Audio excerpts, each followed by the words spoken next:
In this video, I'm going to teach you how to change SVG color in Webflow.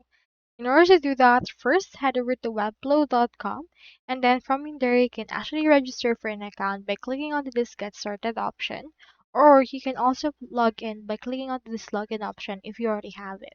So on my case, I already have an account, and here is what it looks like right here on the website that I have created.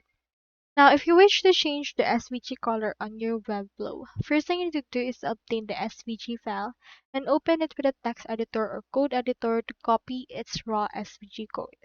So you can also use icon library or bootstrap icons and copy the SVG code provided for your desired icon.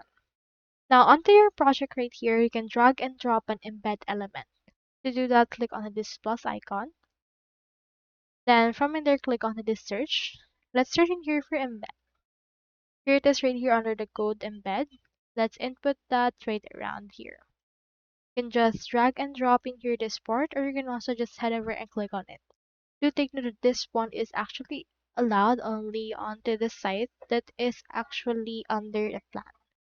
Now on this embed element, you can just click on the settings or cogwheel. For example, this is what it looks like. You can click onto this, click onto the settings, and then from in there, head over and then utilize the actual options that we can see right here.